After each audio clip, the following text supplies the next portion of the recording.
Işığın taşla, tarihin gökyüzü ve Sen Nehri'yle konuştuğu, demirin zerafete dönüştüğü bir sahne.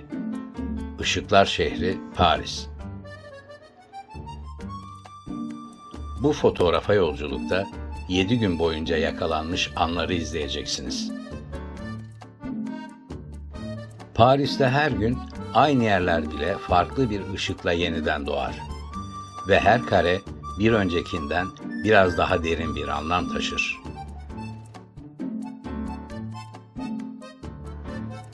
Işıkla beraber her karede biraz tarih, her köşesinde anlatılmayı bekleyen bir hikaye ve her sokağında geçmişin izleri vardır.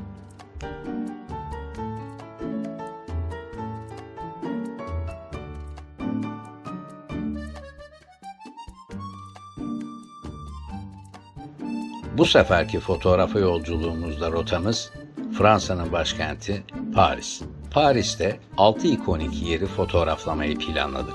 Şehrin simgesi olan Eyfel Kulesi, sanatın taşla yazılmış hali 3. Alexander Köprüsü, cam piramidin modern çizgisiyle tarihi dokunun buluştuğu yer Louvre Müzesi, gotik mimarinin en etkileyici örneklerinden biri olan Notre Dame Katedrali, sinema sahnelerinden tanıdık bir yer, bir Hakeim Köprüsü ve son olarak Paris'in en büyük meydanı, Concorde Meydanı.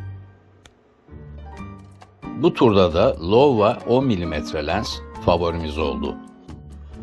İlk rotamız Eyfel Kulesi.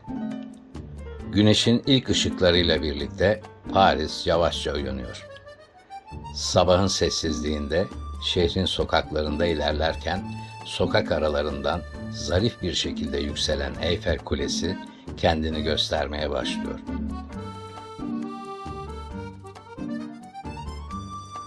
...1889'da Gustave Eiffel'in imzasını taşıyan bu yapı, bir zamanlar geçici bir sergi anıtı olarak tasarlanmış ancak günümüzde Paris'in silüeti ve simgesi olmuştur.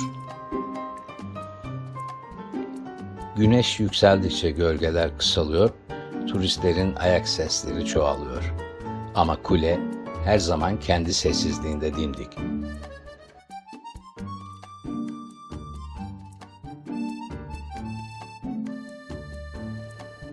Akşam geldiğinde ise başka bir hikaye başlıyor. Altın ışıklarla parlayan kule, gecenin karanlığına meydan okuyor. Her saat başı titreyen ışıklar sanki şehrin kalp atışları oluyor.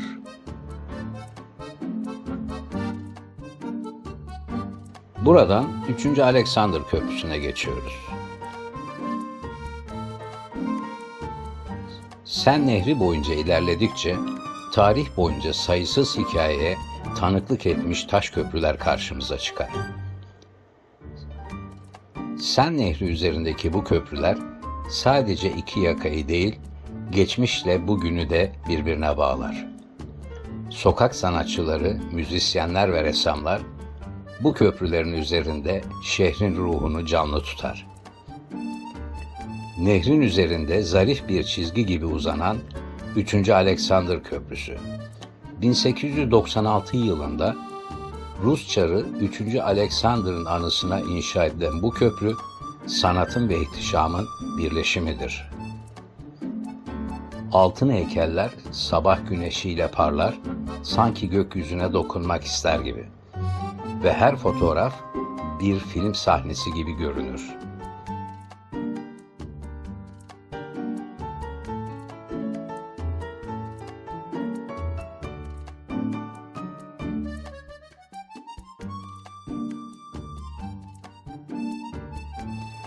Akşamüstü ışığında köprünün detayları daha da belirginleşir.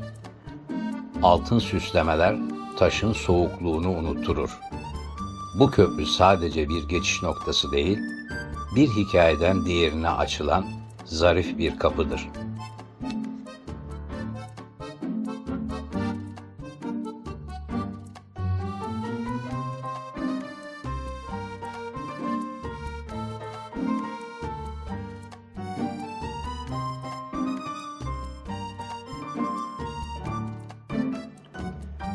Şimdi rotamız dünyanın en büyük sanat merkezlerinden biri, Louvre Müzesi. Bir zamanlar Kraliyet Sarayı olan bu yapı, bugün tarihin hafızasını taşıyor. Paris denince akla gelen en güçlü simgelerden biri de sanatın evi olan Louvre Müzesi'dir.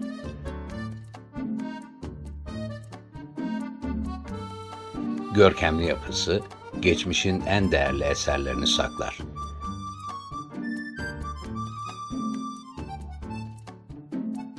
Cam piramidin modern çizgisiyle tarihi dokunun buluşması, Paris'in eski ile yeniyi nasıl ustalıkla harmanladığını gösterir.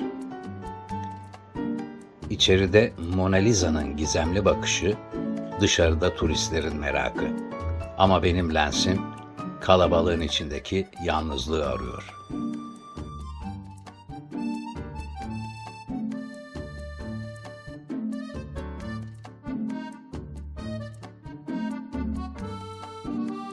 Taş duvarlar yüzyılların hikayesini fısıldıyor. Her köşe başka bir çağın nefesini taşıyor. Gün batımında piramit altın bir tona bürünüyor ve o an anlarsınız ki sanat sadece içeride değil, bu yapının kendisinde de yaşıyor.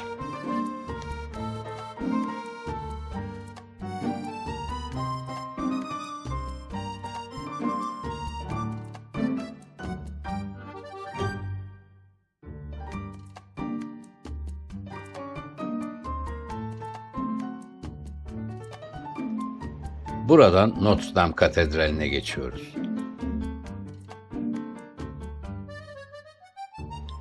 Şehrin bir diğer büyüleyici noktası ise Notre Dame Katedrali'dir.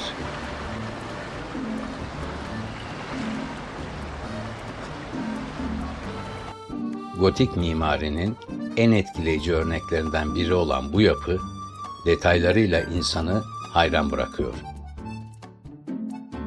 Her bir taşında, her bir vitrayında yüzyılların emeğini ve inancını saklıyor.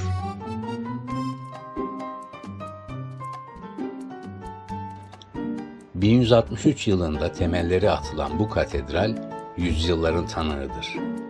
2019'daki yangının izleri hala hissediliyor. Ama bu yapı, yeniden doğmanın sembolü gibi ayakta duruyor.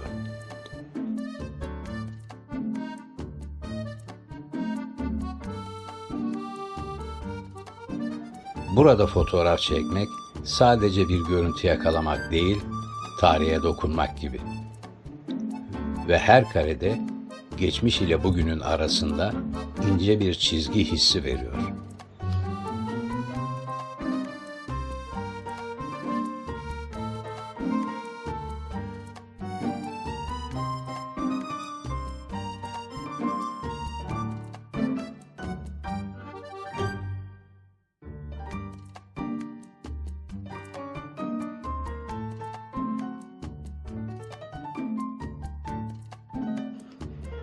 Yeni rotamız Bir Hakeim Köprüsü. Metal ve ritim, Bir Hakeim, modern Paris'in sessiz şiiri.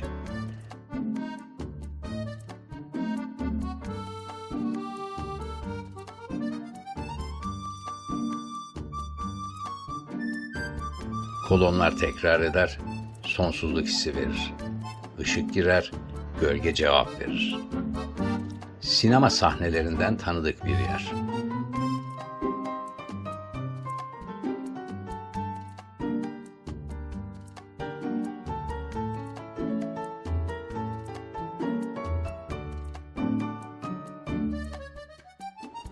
Modern Paris'in en fotojenik noktalarından biridir.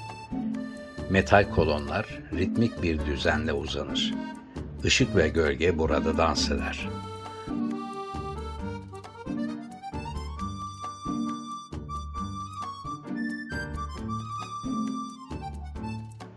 Arka planda Eyfel Kulesi görünür. İki farklı karakter aynı karede buluşur.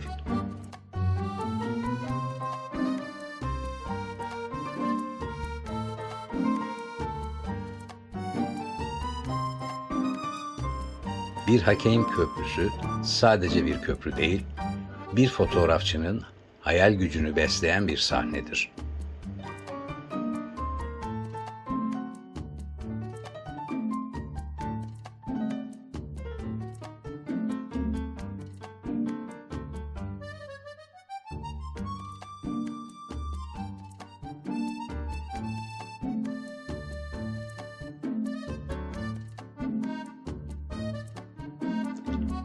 Döbi Yaya Köprüsü. Planımızda yoktu. Karşıya geçmek için bu köprüyü kullanmıştık ama manzara o kadar güzeldi ki buradan da birkaç kere almadan geçemedik. 1900 Dünya Fuarı için Eyfel gibi aynı tarzda geçici bir yapı olarak inşa edilmiş Sen Nehri üzerinde Eyfel Kulesi manzaraları sunan gün batımlarıyla popüler Yaya Köprüsü'dür.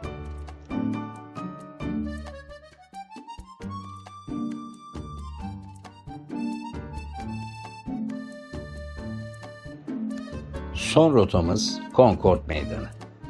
Paris'in en büyük meydanı. Tarihin hem ihtişamını hem de karanlığını taşır. Fransız devrimi sırasında giyotin burada kurulmuştu.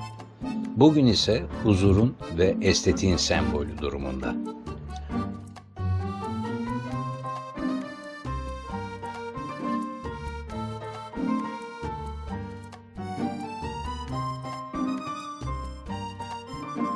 Ortada yükselen dikili taş, Mısır'dan getirtilmiş bir zaman parçası gibi.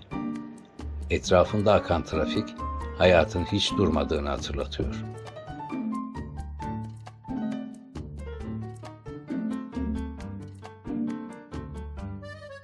Gün batımında meydan altın bir tona bürünüyor. Çeşmeler ışığı yansıtıyor ve şehir bir tabloya dönüşüyor. Burada çekilen her karede bir denge var. Geçmiş ile bugün, kaos ile huzur arasında.